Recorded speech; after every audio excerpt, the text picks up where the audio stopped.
የብርሃን ሞባይል ባንኪንግ እንዴት ተሻሽሏል ይበልጥ ዘመኗል። በብርሃን ፍጥነት ያሻውትን የሚፈጽሙት ጊዜውን የሚመጥን የሞባይል ባንኪንግ አገልግሎት ከብርሃን ባንክ። እስኪ መተግበሪያውን አፕዴት ያድርጉና አዲሱን አቀራረብ ይመልከቱ።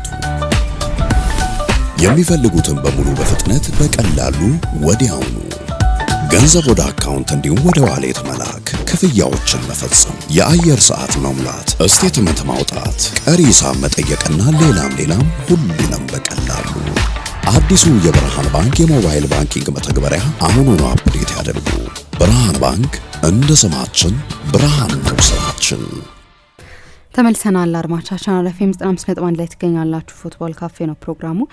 የላሚን ያማልን ጉዳይ እንመልከት። በስፔን ብሔራዊ ቡድን የመጀመሪያ ዓለም ዋንጫውን ያደርጋል። ያው ከሚጠበቁ ተጫዋቾች መካከል አንዱ ነው። የስፔን ብሔራዊ ቡድንም በዚህ ተጫዋች ላይ ትልቅ እምነት አላት። ይህንን ጉዳይ እንመልከት። የ2006 የዓለም ዋንጫ ላይ ክርስቲያኖ ሮናልዶና ሊዮኔል ሜሲ ለመጀመሪያ ጊዜ በዓለም ዋንጫ ያየንበት ውድድር ነበር። ከዛ በኋላ ያለው ታሪክ ያው የሚታወቀው ታሪክ ነው።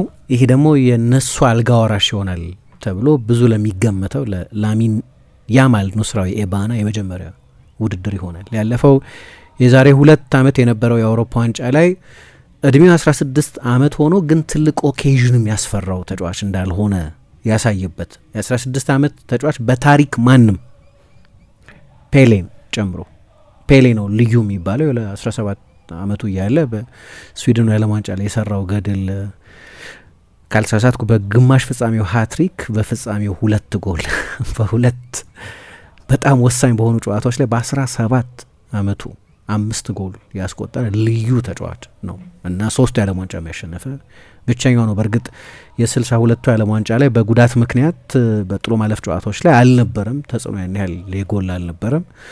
72 የዓለም ዋንጫ ላይ የ30 ዓመቱ ቢሆንም ያኔ የዛሬ 56 ዓመት 30 ዓመት ማለት በቃ የእግር ኳስ የመጨረሻ ዘመናት ላይ መቃረብ ማለት ነው። እንዳሁኑ አይነት ሼልፍ ላይፍ አልነበራቸውም ተጫዋቾች። ከዛ በኋላ ነው ከዛ የዓለም ዋንጫ በኋላ መሰለኝ ወደ አሜሪካ ሄዶ ለኒውዮርክ ኮስሞስ መጫወት የጀመረው።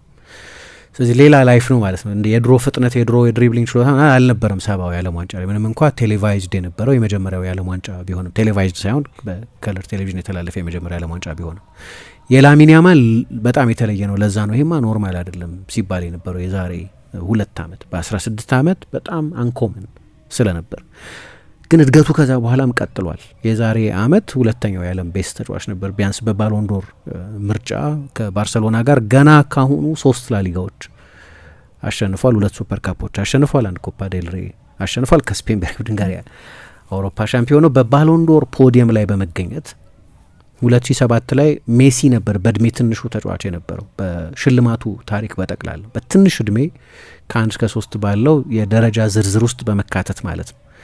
አሁን ይሄንን አሻሽሎታል። ባለፈው አመት ገና 18 ዓመት እንደሞላው ከጥቂት ወራት በኋላ ነበር የባሎንዶር ሽልማት የተሰጠው እና ይሄ በጊዜ የሚታይበትን ወይ የሚያሳየውን በጣም ስኬታማነት ሰዎች በማየት በእርግጥ እምባፔ ገና ነው። አሁንም 27 ዓመቱ ነው። የሚቀጥለው የውድድር ዘመን አጋማሽ 28 ዓመት ይሆናል። ግን እምባፔን አሁን የወደፊቱ 10 ዓመት ተጫዋች አንለውም 28 ዓመቱ ላይ ስለሆነ የደረሰው። ስለዚህ በ16 ዓመት ሆኖ መጫወት የጀመረው ምን ማለት ይሆናል ማለት ነው? 12 ዓመት ይሆናል ማለት ነው በላቀ ደረጃ መጫወት ከጀመረ በኋላ። ላሚን ያማል ግን ገና ውድድሩ እየተደረገ ነው። 19 ዓመት የሚሞላው ጁላይ 13 መሰለኝ ልደቱ እና 19 ዓመት ነው የሚሆነው።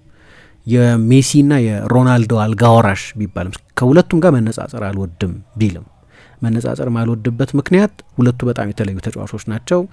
ግን እነሱን ኮፒ ማድረግ አልፈልግም። ላሚንን መሆን የምፈልገው ምክንያቱም ሜሲ የሆነን ሰው ለመምሰል እየሞከረ አልነበረም። ሮናልዶም ኦሪጂናል ነው ይላል። ስለዚህ ሁለቱንም መምሰል አልፈልግም።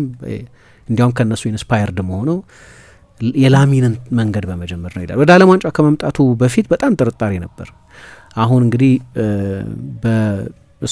የስፔን ብሔራዊ ቡድን ካምፕ ባደረገበት ቻቶኑጋ በሚባለው ስፍራ ላይ ነው ያለው። ብስለት በህይወቱ ላይ በጣም ትልቅ ብስለት ይታያል። በቃለ ምልልሶቹም ላይ በቁጥብነቱም ላይ የሆነ ጊዜ ይታይ የነበረበት ያለ ልክ ራስን ኤላቦሬት ማድረግ፣ ራስን በደንብ መግለጽ፣ የበዛ በራስ መተማመን ማሳየት ያንን አለመሸሸግ በእርግጠኛ ነኝ ሜሲም ሮናልዶም በጣም ትልቅ ሰልፍ ስቲም ያላቸው ይመስለኛል። ግን የእሱ ደግሞ በጣም ትራሽ ቶክ የሚሉት ያለ በቦክስ ቀጠቅጣለሁ ምናምን አይነት ንግግር እንደሚናገሩ አይነት ቦክሰኞች አይነት ካራክተር ያለው ፍላምቦያንት የሆነ ራሱን የሚገልጽ አይነት ሰው ነው። በቅርብ ጊዜ አይተሹ እንደሆነ በጣም ትልቁ ሞመንት የፍልስጤምን ባንዲራ ይዞ የታየበት ነው። የባርሰሎና ሴሌብሬሽን ጊዜ ትልቅ ፖለቲካል ስቴትመንት ነው። እኔ በጣም ነው ያደነቅኩት። የአይነት ፖለቲካሊ አደገኛ ስለሆነ እንደዚህ አይነት አቋም መያዝ። በእርግጥ ጓርዲዮላ ሄዶ አይተሽ እንደሆነ በጣም ትልቅ ስፒች አድርጓል። ፕሮ ፓለስታይን ንግግር በጋዛ በደረሰው ሁኔታ ማለት ነው። ከዛ ውጪ ብዙ አይናገርም። አሁን በቡድን ካምፕ ውስጥም 2 ጓደኞች ነው ያሉት ይባላል። ቪክቶር ሙኞዝ የሚባል የሪያል ማድሪድ ተጫዋች የነበረ ታስታውሽ እንደሆነ በኤል ክላሲኮ የ2023-24 የውድድር ዘመን መጨረሻ ላይ ነው 2024-25 የውድድር ዘመን መጨረሻ ላይ ባርሰሎና ሻምፒዮን መሆኑን ያረጋገጠው 3-2 ሪያል ማድሪድን ካሸነፈ በኋላ ነው። ግን 2-2 በነበረበት ጊዜ ካርሎ አንቼሎቲ ቀይሮ አስገብተው 3ኛ ጎል ማስቆጠር ይችል ነበር ለሪያል ማድሪድ። ቪክቶር ትልቅ የጎል እድል የሳተው ልጅ በጣም ፈጣን ነው። ባርሳ ይፈልገዋል ሲባል ነበር። በቅርብ ጊዜ አንቶኒ ጎርደንን ማስፈረም መረጡ እንጂ እና ሪያል ማድሪድን በቀላሉ ተጫዋቹ መሸጥ አይፈልግም። መልሶ መግዛት የሚችልበት አማራጭ ወደ እንግሊዝ ሊመጣ ነው ሲባል እየሰማው ነው። ቪክቶር ሙኞዝ በጣም ፈጣን የክንፍ ተጫዋች፣ አንደኛው ጓደኛው የሚባለው እሱ ነው። ሁለተኛው የሚታወቀው ሌላኛው ጓደኛው ኒኮ ዊሊያምስ ነው። እና አሁን እንደሚሰማው ራሱ መጀመሪያ አካባቢ ስጎዳ አለ በቃ ዓለም ዋንጫ 1 ወር ምናምን እየቀረው በነበረበት ጊዜ ስለነበር የተጎዳሁት ዓለም ዋንጫ አመለጠኝ ብዬ ፈርቼ ስለነበር ተንበርክኬን የጸለይኩት አለ። ምክንያቱም በልጅነቴ በቃ እኔም በልጅነቴ የሚያውቁኝ ሰዎች ይነግሯቸዋል የዓለም ዋንጫ ላይ መጫወት የእግር ኳስ ህይወቴ የመጨረሻው ትልቁ ህልም ነበር እና የውሸት ዋንጫ እያነሳሁ አለ የዓለም ዋንጫን ሳሸንፍ ራሴን ኢማጂን አደርግ ነበር። ያን ያለው የዓለም ዋንጫ ላይ መጫወት ያለኝ ህልም ደግሞ ከዚህ በፊት በሰጠው ቃለ ምልልስ ላይ ብዙ መጫወት የሚፈልግበት አንደኛው ምክንያት እና አንዳንድ ጊዜም ሃንዚ ፍሊክ 5 ደቂቃ 3 ደቂቃ 1 ደቂቃ እየቀረ ቀይረው ሲያስወጡት በጣም ያልተገባ ቁጣ ያሳያል። እና እሱ የሚለው ልክ ነው። ሰዎች 18 ዓመቱ ብቻ ነው ይሉኛል እና ጊዜ አለው ቻምፒየንስ ሊጎች የሚያሸንፍበት ይሄ ተሰጥኦ ባሎንዶሮች እንዲያሸንፍም ያግዘዋል። ሌሎች የክለብና የብሔራዊ ቡድን ዋንጫዎች ያሸንፋል ጊዜ አለው ይላሉ። እኔ ጊዜ እንዳለኝ ሰው አይደለም የማስበው እና ለነገ ማቆየት አልፈልግም። ቻምፒየንስ ሊግ አሁን ነው ማሸነፍ የምፈልገው ጊዜ ያለኝ የሚል ስሜት የለኝም ብሏል። እና ይሄ የዓለም ዋንጫ አሁን ባይጫወት ገና በ22 ዓመቱ ሌላውን ያለም ቀጥሎ የሚመጣውን የዓለም ዋንጫ ይጫወታል ማለት እኮ ነው። አሁን 18 ዓመቱ ነው ማለት የዛሬ 4 ዓመት 22 ዓመቱ ብቻ ነው የሚሆን። ስቲል የእግር ኳስ ህይወቱ ጠዋት ላይ የህይወትም ጠዋት ላይ ነው ያለው። ግን ለሌላ ጊዜ ማሳደር አይፈልግም። ገና የዛሬ 4 ዓመት ይደርሳል አሁን ብጎዳም ችግር የለውም የሚል አይነት ማይንድ ሴት አይደለም ያለው። በቃ አሁን ነው እንደዚህ አይነት ኦብሴሽን ታይበታል። የሚጫወትበትም ችኮላ እንደዛ ያለ ነው። ግን እርጋታ ግን አሁን በቅርብ ጊዜ ይታይበታል። ለምሳሌ ብዙ ቃለ ምልልሶችን ሪፊውዝ ማድረግ ጀምረዋል። አንዳንዶቹ ቃለ ምልልሶች ናቸው ለክፉ ነገር ያጋለጡት። ግን ምን ብሏል? በቅርብ ጊዜ ሴፉትቦል የሚባል ስፔን እግር ኳስ ፌዴሬሽን የሚዲያ እንትን ነው ኢንሳይድ የሚዲያ አውትሌት ነው የራሱ የፌዴሬሽኑ። እነዛ ላይ ግን ቃለ ምልልስ ሰጥቷል። ከ3 ዓመት በፊት በተወለድኩበት ሰፈር በሮካፎንዳ በሚባለው አካባቢ በአካባቢው የስፖርት ማዕከል ነበር ይጫወት የነበረው። ከ3 ዓመት በኋላ የዓለም ዋንጫ ላይ ይጫወታለሁ። እናም በጣም ፈጣን ነው ለኔ ይሄ ሁሉ ነገር ብሏል። በግል ህይወቱ እንደምታውቂው ባለፈው የ18ኛ ዓመት ልደቱን ባከበረበት ጊዜ የፓርቲው ሁኔታ ኒኪ ኒኮል ከምትባል ትልቅ የፖፕ አርጀንቲኔት ሱፐርስታር ጋር የነበረው ግንኙነት እና በአንዳንድ አጋጣሚዎች ደግሞ ብዙሃን መገናኛዎች በቃ እሱን ማዕከል ያደረገ ማጥቃት መፈጸም እስኪጀምሩ ድረስ ባደረገው ነገር መተቸቱ ተገቢ ሆኖ ግን ባላደረጋቸው ነገሮች ሁሉ ዜና ፋብሪኬት የሚደረግበት አይነት ሰው መሆን ጀምሮ ነበር። አሁን ግን ዲስታንት ሆኗል ይላል። አሁን ኤልሙንዶ የሚባል አንድ ጋዜጣ ዲስታንት ሆኗል፣ ሰዎችን ማመን አቁሟል። ለምሳሌ ምክንያቱም አንዳንዶቹ ለምሳሌ የሆነ ጊዜ በአንዲት እንስት ላይ ጥቃት ተፈጽሟል በተባለበት ጊዜ በአንድ የፓርቲ ድግስ ላይ በላሚን ያማል ቤት ውስጥ ነው የተደረገው ተብሎ ተወርቶ ነበር። ጭራሽ ከተማ ውስጥ አልነበረም ላሚን ያማል ያ በሚደረግበት ጊዜ። ለዛ ነው 27 የስፔን የሚዲያ አውትሌቶችን የከሰሰው እና ወዲያው 27ቱም ተሳስተን ነበር የሚል ማስተባበያ ያወጡት እና በዛ ምክንያት ዲስትረስፉል መሆን ሰዎች አለማመን ጀምሯል። በቃ ዝም ብሎ ጋዜጠኞችን ማመን፣ ትልልቅ የሚዲያ ላይ ተጽዕኖ ያላቸውን ሰዎች አለማመን፣ የሚቀርቡትን ሰዎች መጠራጠር ጀምሯል። እንዲያውም ምን ይላል እሱ አሁን በቃ አምኜ የምሰማቸው ሰዎች 2 ናቸው። አንደኛው ኬን የሚባለውን ትንሽ ወንድሙን ሁልጊዜ በሶሻል ሚዲያ ላይ የሚታየውና እናቴን ይላል። እንዲያውም ወደ ቫኬሽን ሄጄ ስመለስ እንኳን አሁን ሚሊዮነር ነው፣ ምናልባት ቤስት ታለንተር ተጫዋች ሊባል ይችላል አሁን ዓለም ላይ ያለው ተጫዋች በተሰጥኦ እንደዛ አይነት ተጫዋች ነው። ለባርሴሎና ነው የሚጫወተው፣ 10 ቁጥር ነው የሚለብሰው። ማንም ሊቆጣጠረው አይገባም አይደል? ግን ቆይቼ መጥቼ እንደሆን እናቴ እንዳትቆጣኝ አይኗን አያታለዋል አሁን ያ ሁሉም ነገር ካለው በኋላ። ስለዚህ ልክ እንደ 18 ዓመት ልጅ የቤተሰቡን ግሳጼ እንደሚፈራ አይነት ደግሞ ይመስላል። ስለዚህ የመጀመሪያ ትልቅ ውድድሩ ነው። ልክ እንደ ሜሲ አይነት ምንድነው ትንቢት ነበር ስለሱም። አንድ ቪቪያን ቫልት የምትባል ለታይምስ ሜጋዚን የምትጽፍ አንዲት ሴት ስለ ባርሰሎና ታሪክ መጻፍ ፈልጋ ነበር፣ ስለ ሞደርን ባርሰሎና ባለፉት 30 ዓመታት ስለነበረው የባርሰሎና ጉዞ ከክራይፍ በኋላ ስለነበረው። ፈረንሳይት ነች ቪቪያን ቫልት እና ሪሰርች ለማድረግ ሄደች እና ዋናው ምክንያቷ ዋናው ማጠንጠኛዋ የነበረው ሊዮኔል ሜሲ ነው። ምክንያቱም ከባርሰሎና ስኬታማ 30 ዓመት ውስጥ 20 ውስጥ አለበት ሜሲ ከእድሜ ውድድሮች ጀምሮ የነበረውን ሜሲን ካየሽ በጣም ትልቅ የባርሰሎና ታሪክ ነው። የባርሰሎና የምንጊዜም ትልቅ ተጫዋች መሆኑም ጥያቄ የለውም። ግን ስለሱ መጻፍ ፈለግኩና በኋላ አንድ የላማሲያንም ሜሲ የወጣው ከላማሲያ ስለሆነ እዛም ለመጎብኘት ሄድኩኝ እና አንዱን አሰልጣኝ ጠየቅኩት። ኦኬ የሜሲ ዘመን እያበቃ ነው፣ ምክንያቱም ሜሲ 30 ዓመቱ ነበር በዚያ ጊዜ። አላበቃም ብርግጥ 39 ዓመት አሁን የውድድር እየተደረገ 39 ዓመት ይሆነዋል፣ 38 ነው አሁን። እና አሰልጣኙን ጠየቅኩት፣ ማን ነው ግን የእሱ ተተኪ የሚሆነው? ማን ነው እሱን ተከትሎ የሚመጣው? ታገኛላችሁ ወይ እንደዚህ ተጫዋች ብዬ ጠየቅኩት ትላለች አሰልጣኙን፣ የአካዳሚውን አሰልጣኝ ማለት ነው። ይሄ ከ9 ዓመት በፊት የነበረ ሪሰርች ነው። ለታይም መጽሔት የተጻፈ ሰፊ ፊቸር አርቲክል ላይ ሪሰርች ልትሰራ የሄደች ፈረንሳይት ጋዜጠኛ ነች የጠየቀችው። እና ወደ አንድ ልጅ ጣቱን ጠቁሞ አሳየኝ። እዛ ጋ ያለውን ትንሽ ልጅ ታየዋለሽ፣ ቀጭን ነው፣ 10 ዓመቱ ነው። እሱ ሂዝ ዘ ዋን ሜሲን የሚተካው እሱ ነው አለኝ። ባርሴሎናዎች የሆነ ተስፋ ያለው ተጫዋች ለዋናው ቡድን የሆነ ጊዜ ይጫወታል ምናምን የሚል አይደለም ግምታቸው የነበረው። 10 ዓመቱ ላይ ሊዮኔል ሜሲ ይተካል የሚል ግምት ነበራቸው። ለዚህ ነው ሁልጊዜ ተሰጥኦን በተመለከተ ሰው ከእንደዚህ አይነት ተሰጥኦ ጋር አብሮ ነው የሚወለደው ወይስ በነዛ በጣም ጥቂት ዓመታት ውስጥ ነው ዴቨሎፕ የሚያደርገው የሚል ክርክር ያለው። እኔ አሁን የሊዮኔል ሜሲን ለሮሳሪዮ ሴንትራል ታዳጊ ቡድን ሲጫወት የነበረውን በ8 ዓመቱ በ7 ዓመቱ የነበሩትን ቪዲዮዎች ስታይ አሁን በትልቅ ደረጃ ለ20 ዓመት ሲጫወት ባየንበት ተመሳሳይ መንገድ ነው የሚጫወተው። ስለዚህ ከ6 ዓመቱ ድረስ ባለው እድሜ ነው ያንን ታለንት ያገኘ ወይስ ተሰጥቶት? ሁልጊዜ ክርክሩ ኔቸርና ነርቸር የሚል ክርክር ሲነሳ አንዱ ግራ የሚገባኝ ነገር እሱ ነው። ይሄ ደግሞ ለእግር ኳስ ተጫዋቾች ብቻ አይደለም፣ በሌሎችም የህይወት መስኮች ላሉ ጊፍትድ ለሆኑ ሰዎች የሚሰራ ነው። የሆነ ጊዜ ነው ወይ ያንን ተሰጥኦ ያንን ክህሎት ያዳበሩት ወይስ ተሰጥቷቸው ተፈጥሮ ተዳሰው ነው? አሁን ሉዊስ ደላፎይንቴ የሚሉት አርሰን ቬንገርም ስለ ዚዳን ሲናገሩ ዚዳን ምን ይታየኛል በቃ ህፃን ሆኖ አልጋው ላይ እንዳለ የሆነ የመለኮት ንክኪ አግኝቶታል ይላሉ። ምክንያቱም የነካው ነገር ሁሉ ያምርለታል።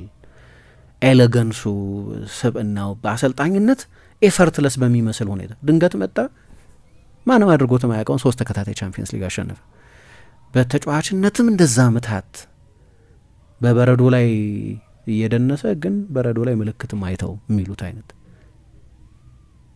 እንደ ተጫዋችም ልክ እንደ ዓለም ዋንጫ ፍጻሜ በቻምፒየንስ ሊግ ፍጻሜ በምን እና አየውና ልክ እንደዛ ነው ይመስለኝ ይላሉ። ሉዊስ ደላፎይንቴ ስለ ላሚን ያማል ሲናገሩም he is touched by God ነው የሚሉት። በፈጣሪ በቃ የሆነ የተሰጠው ነገር አለ ብለው የተቀባ እንደሚባለው ልክ እንደዛ አይነት ነው ብለው ያምናሉ። እኔ ሁል ጊዜ ይችኛዋ ጉዳይ ግራ ትገባኛለች። ምክንያቱም አሁን የላሚን ያማል በጣም ትልልቅ ቪዲዮ አሁን የ2000 መቼ ነው 2019 ላይ በኒውዮርክ የተደረገው የባርሴሎና እና የሪያል ማድሪድ ጨዋታ ላይ ቪዲዮ ሙሉ ጌሙ አለ እና አሁን የሚጫወተው በ11 ዓመቱ 12 ዓመቱ እና ከዛ በፊት ነው የተማረው ማለት ልክ ነው። ከውሾቼ ጋር ከሁለት ውሾቼ ጋር ለማመድ ነበር። የሮናልዲኞን የሜሲን ኔይማርን ክሊፖች አጠና ነበር እንደዚህ ይላል። ግን በ7 ዓመቱ አሁን እንደሚጫወተው ነው የሚጫወተው።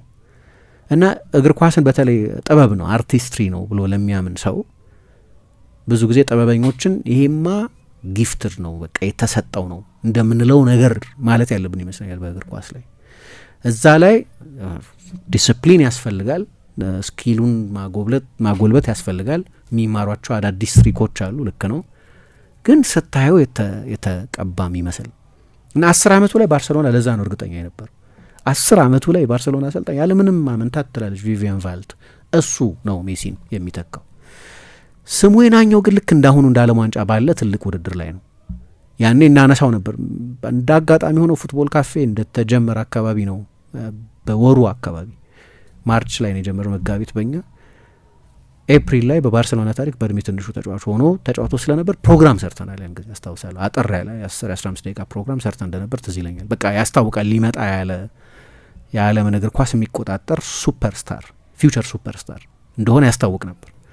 የሚቀጥለው የውድድር ዘመን ላይ 51 ጨዋታ ተጫዋቶ ነው ወደ አውሮፓ ዋንጫ ሄደው። ስለዚህ የበለጠ ቤተኛ መሆን ጀምሯል። የቻምፒየንስ ሊግ የሩብ ፍጻሜ ጨዋታ የሚጀምር፣ ኤል ክላሲኮዎችን የሚጀምር፣ ለስፔን ብሔራዊ ቡድን የተጠራ፣ ለስፔን ብሔራዊ ቡድን በትንሽ እድሜው በመጫወትም በትንሽ እድሜ ጎል በማስቆጠርም በላሊጋውም የሬከርዱ ሊስት ብዙ ነው።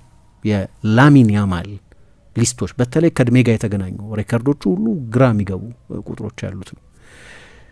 ግን ይሄ የአንቺን ዝና ደግሞ ዓለም አቀፋዊ የሚያደርጉ ደግሞ ውድድሮች አሉ።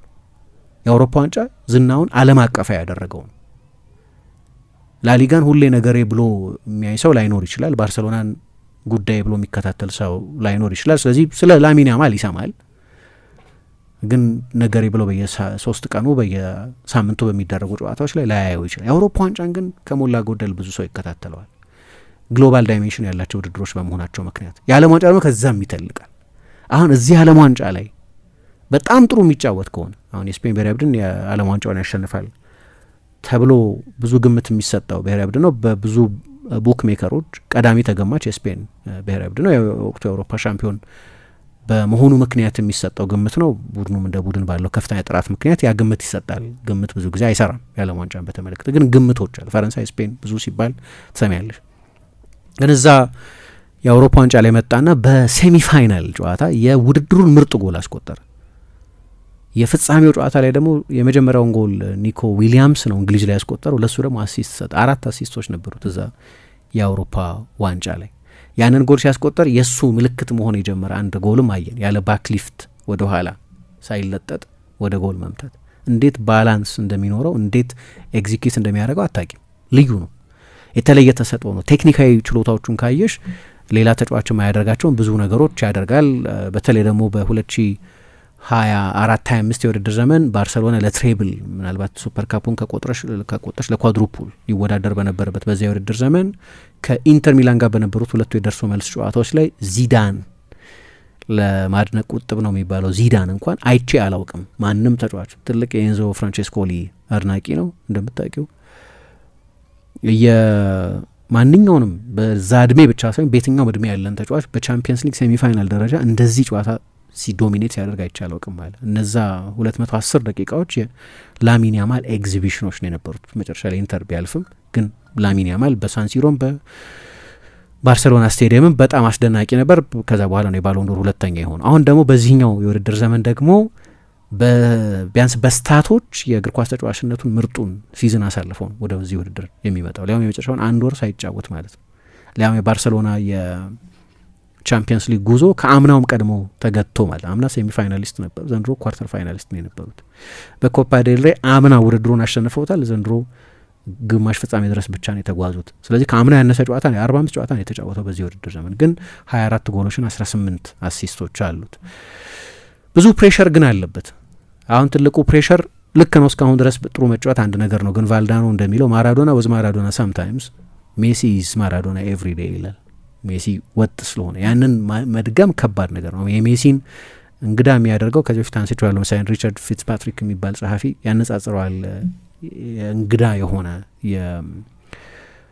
የኮንሲስተንሲውን ደረጃ ሳሙኤል ኤቶ በእኛ የእግር ኳስ የማየት ታሪክ ካየናቸው ምርጥ 9 ቁጥሮች መካከል አንደኛው ነው። በተለይ ለባርሰሎና ይጫወትበት በነበረበት የሪያል ማድሪድ ተጫዋች ነበር በልጅነቱ። ከዛ ወደ ሪያል ማዮርካ ነው ሄደው። ከሪያል ማዮርካ ወደ ባርሰሎና መጣ። ከባርሳ በኋላ ለቼልሲም ተጫውቷል። ኤቨርተንም፣ አንዚ ማካቻካላም ብዙ ክለቦች ውስጥ ተጫውቷል። ግን የእሱ ፒክ የነበረው ባርሴሎና ውስጥ የነበረበት ጊዜ ነው እና ለ5 ሲዝን 9 ቁጥር ነው ጎል እንዲያስቆጠር የሚጠበቅ ተጫዋች ነው። ለ5 ሲዝን በአንድ የውድድር ዘመን ብቻ ነው 30 ጎል ያስቆጠረው። ሜሲ ለ13 ሲዝን አድርጎታል። ይሄ ለባርሴሎና እየተጫወተ እና በአብዛኞቹ ሲዝኖች የአሲስት ቻርቱን የሚመራው የጎል ክሬሽንም የሚመራው እሱ ነው እና ያ የሆነበት ምክንያት የኑሮ ስርዓቱ ጸጥ ያለ በመሆኑ ምክንያት፣ ዴዲኬትድ በመሆኑ ምክንያት፣ ርዕስ የሚፈልግ ሰው ባለመሆኑ ምክንያት ነው። ስለዚህ ለላሚን ያማል መጀመሪያ ነው፣ ግን ከሜሲ ከሮናልዶ ቀጥሎ የሚመጣ አሁን ካሉት ትልልቅ የእኛ ዘመን ተጫዋቾች ቀጥሎ የዓለምን እግር ኳስ ዶሚኔት የሚያደርግ ከሆነ ምናልባት አሁን የመረጠውን በንጽጽር ጸጥ ያለ የእግር ኳስ ህይወት መምረጥ አለበት። ምክንያቱም ያ ፍላምቦያንስ እና አንዳንድ ኦፍኮርስ እኔ እንደምለው ኦኬ የ17 ዓመት የ16 ዓመት የ18 ዓመት ልጅ ሆኖ ተሰርቶ ያለቀ ሰው አላቅም። ተሰርቶ ተጠናቆ ስለ ህይወት ሁሉም ነገር ገብቶት እንከን አልባ የሆነ ፐርፌክት ህይወት የሚመራ በንግግሩ ማይስት በተግባሩ ማይስት የማይሳሳት ሰው አይቻላቅም። አይሆንም እንደዛ ሰው የ17 ዓመት ስተት ይሰራል። በተለይ ደግሞ ድንገት ወደ ስታርደም የመጣ ሰው፣ ድንገት ባለጠጋ የሆነ ሰው፣ ድንገት ገናና ታዋቂ የሆነ ሰው ዝና ማኔጅ ማድረግ አለበት፣ ገንዘብ ማኔጅ ማድረግ አለበት፣ ህይወት ማኔጅ ማድረግ አለበት፣ ሰዎች መለየት አለበት። እንዲያውም አንድ የሮቢን ቫን ፐርሲ የሀይ ፐርፎርማንስ ቃለ ምልልስ ላይ አይተሽ እንደሆነ ልክ እንደ ላሚን ያማል ሁሉ የአርቲስት ልጅ ቢሆንም የሀየር ክላስ ቤተሰብ ልጅ ቢሆንም ግን ደግሞ ጎዳና ላይ ሲጫወት ነው ያለው። ቫን ፐርሲ ሲጫወት እንደዛ ነው። የስትሪት ተጫዋች ነው፣ ያስታውቃል። ልዩ ቴክኒክ ያለው ተጫዋች ነበር ሮቢን ቫን ፐርሲ። ግን በዛ በጎዳና ላይ ኳስ ሲጫወት በማደጉ ምክንያት እዛ ያገኛቸው ጓደኞች ነበሩት እና ሁሌ በቃ ይከተሉኛል አለ። ይከተሉኛል ብቻ አስከትላቸው ነበር አለ። በኋላ ግን ቬንገር መስመር እስኪያስይዙት ድረስ መስመር የለቀቀ ህይወት ነው የነበረው። ታስሮ ሁሉ ያውቃል ጾታዊ ጥቃት ፈጽሟል በሚል አንድ የወሰንኩት ውሳኔ ግን ከነሱ መላቀቅ ነበረብኝ እና አንድ ቀን ኦኬ አሁን የኔና የእናንተ ጉዞ ጥሩ ጓደኞች የነበራችሁ ምናምን ግን ኔጌቲቭ ኢንፍሉዌንስ ናቸው፣ ስለዚህ እናቆማለን እዚህ ጋር አልኳቸው ይላል። እዛ ቃል ምልልሱ ላይ ያንን ይናገራል። መራር መሆን ይፈልግ ነበር።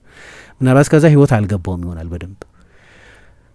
ላሚን ያማል እየገባው ይመስላል አሁን እና ምሰማው ጥቂት ሰዎችን ብቻ ነው እና እናቴን ይላል። ሼይላ ትባላለች እናቱ። ስደተኞች ልጅ ነው እንደምታውቂው።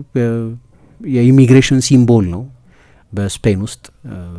ያው አንዳንድ ጉዳዮች ላይ ስሜቱን ማሳየቱ ባይቀርም ባለፈው በኮርኒያ ኤል ፕራት ወይም አርሲዲ በሚባለው ስቴዲየም ውስጥ በኤስፓኞል ስቴዲየም ውስጥ ስፔን ከግብጽ ጋር የተጫወተችው ስትጫወት እስልምና ሃይማኖትን በተመለከተ ነውረኛ ተግባር የፈጸሙ የስፔናውያን ደጋፊዎች ነበሩ። እነሱን ኮንኖ አስተያየት ሰጥቷል። ባለፈው የፍልስጤምን ሰንደቅ ዓላማ አሳይቷል ምናምን። ግን ተማሪ ነው፣ ከሞድሪች ነው ያንን ፖንት የተማርኩት ይላል። ከሜሲ ብዙ ስኪሎች ከኔማር ብዙ ስኪሎች ተምሬያለሁ ይላል እና ግን ይሄ ዓለም ዋንጫ የመጀመሪያ ዓለም ዋንጫ ነው። ምናልባት የረጅሙ መጀመሪያን ልናይ ይሆናል። ዓለም ዋንጫ በቃ በጣም ትልቁ ስቴጅ በመሆኑ ምክንያት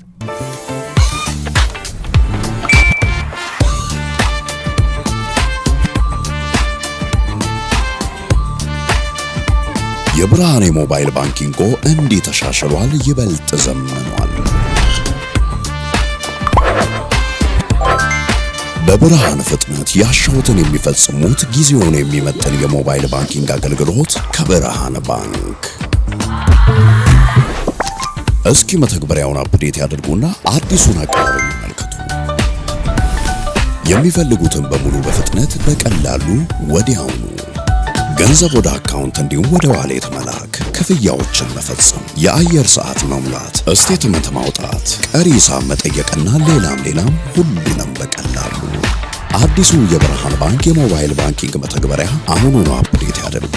ብርሃን ባንክ እንደ ስማችን ብርሃን ነው ስራችን።